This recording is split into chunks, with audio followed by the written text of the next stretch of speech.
Nobody likes to make mistakes. And if you're working on a book you plan to publish in 2023, then this video on avoiding publishing mistakes is for you. Hey there, I'm Julie the Book Broad. I'm the founder of a fabulous self-publishing services company called Book Launchers. If you want to save time and not watch this video, just hire us. We'll save you the pain you will feel if you make one of these mistakes. booklaunchers.com/application. Yep, it's that easy. But in case it's just not that easy for you for whatever reason, or you're just really curious, let me share the 8 mistakes you need to avoid this year. Mistake number 1, perfectionism. I was driving home from the gym and I was listening to Dare to Lead by Brené Brown when she said this of perfectionism. Shoot. Why are you laughing at me? Well, just because it's funny, because you're talking about perfectionism and then you messed up the word. You're like, shoot. So you weren't perfect. I'm never perfect. Perfectionism. Here we go. Mistake number 1. No. I was driving home from the gym listening to Dare to Lead by Brené Brown when she said this of perfectionism. If I look perfect, live perfect, work perfect, I can avoid or minimize criticism and blame.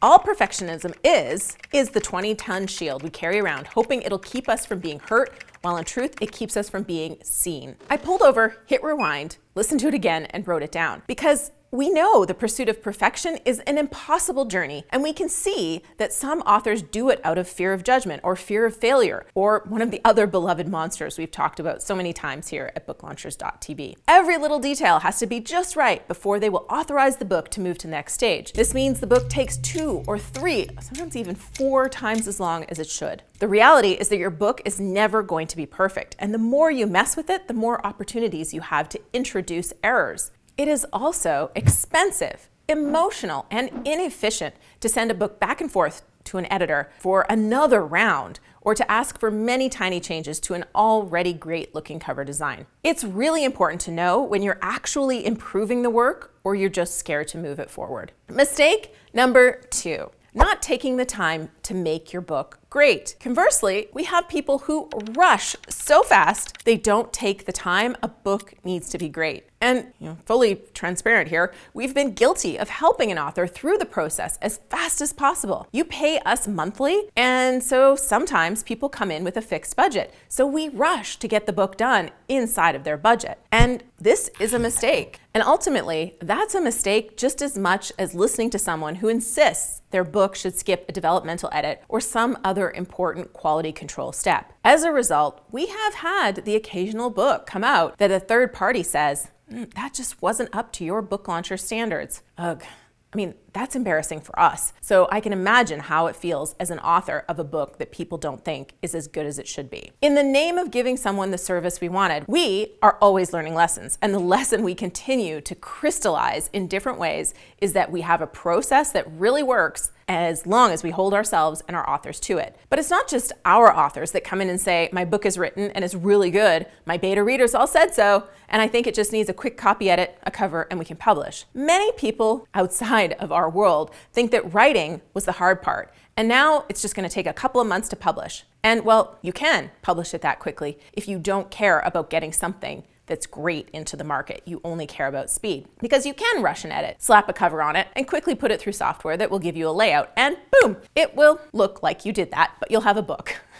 I did a big long training on the process of self-publishing in October 2022. I'll share that replay with you at the end of the video. And to make sure you don't ever miss another one of those again, make sure you're getting our bi-weekly launch letter. You can go to booklaunchers.com/7 steps and you'll get signed up for our newsletter, because we do those free trainings every month except for July and August to help our community. Plus, it also gives us a great chance to spend some time with our YouTube besties, fabulous folks like Bill Miller, Efren Delgado, Sean Hayes, Antonio Dos Santos, The Word Weaver, and Easy Graphics. So join in. Go ahead to booklaunchers.com/7 steps. All right, mistake number 3, believing you don't make money from selling books. Books make money. If you sell 1,000 books in a month, you're likely enjoying a $3,000 to $5,000 paycheck, depending on the format and price of the book when sold. That's nothing to sneeze at. Of course, most books don't sell 1,000 books a month. It's solid if you're selling 100 to 250 books a month, more than a few months post-launch. But still, that's not no money. And I'm a big believer that if you set your target low,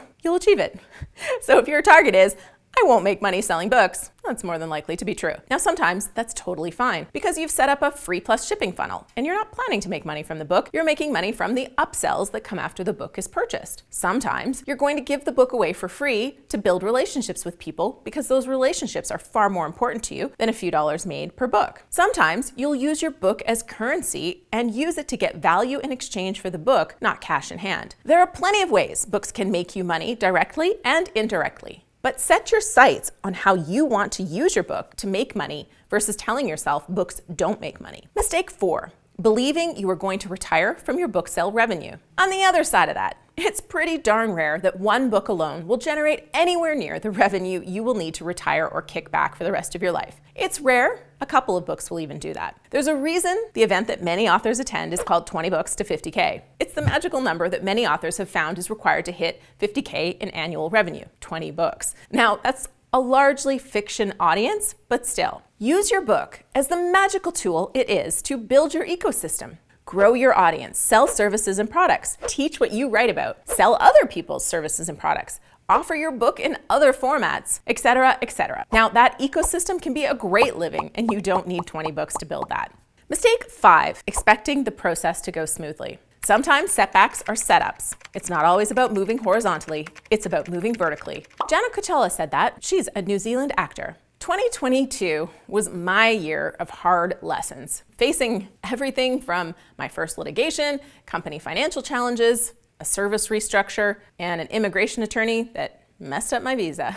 It was a year, but it forced me to slow down, take a step back, and really figure out what is important. The changes we made as a company were vital to the success and future of the company. I'm actually kind of excited about it.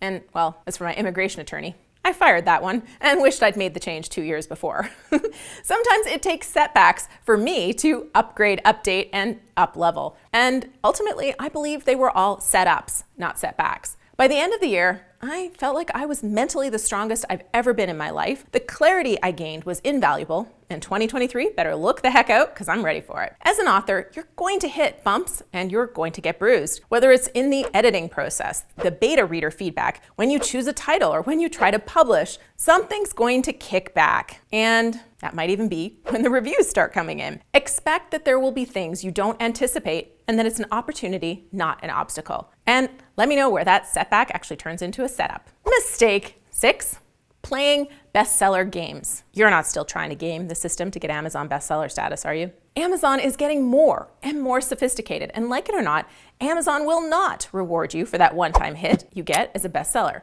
And if you get your friends and family to buy your book, and they are not the kind of people who would normally buy your kind of book, sure, you might hit that 4th level tier for a bestseller, but you've only taught Amazon to show your book to the wrong kind of reader, and months later, when nobody Amazon shows your book to converts, Amazon will stop showing your book to anyone. Don't play the game. Plan a great launch. Plan ebook sales. Plan great promotions. Tell your audience about your book over and over. Have fun with your book promotions and keep talking about your book. Create consistent conversations. And even if you never get that Amazon orange bestseller flag, enjoy the longevity and momentum that comes with consistently selling books to your ideal reader. Number 7, believing that it will be easy to get reviews. I know most of us know it's hard to get reviews, but every couple of weeks I get an email or talk with someone that says, I'm not worried about getting reviews. I have a ton of people who will write reviews. They've already told me. I never want to be the bubble burster because I want to encourage and support people. And yet I also feel like I should warn people how hard it is to get reviews.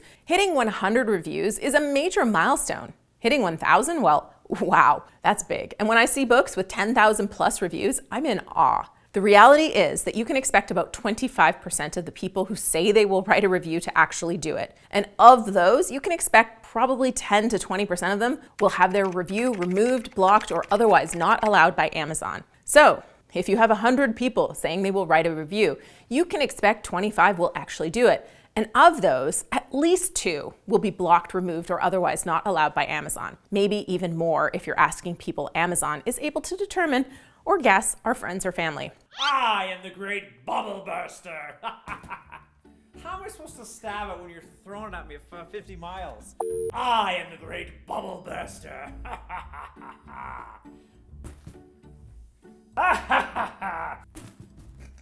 Oh, this one? You don't just throw it like a...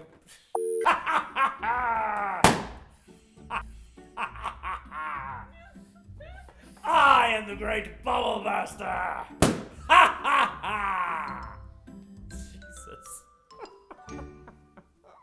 Mistake 8, not doing an audiobook. I have never said that not doing an audiobook is a mistake before. And for a select kind of book, like a highly technical or heavy data book, it wouldn't be a mistake to skip it. But for the majority of nonfiction books these days, in 2023 and beyond, I think it's a mistake. Audiobooks are still the fastest growing segment of books. Spotify made a big play for audiobooks in 2022. People are on the move and they want to listen to their content. We are seeing audiobooks outselling ebooks by 2 times for many of our authors. If you're targeting an entrepreneurial audience, you absolutely must have an audiobook or you're excluding a big chunk of your audience because they aren't sitting down to read, but they are listening.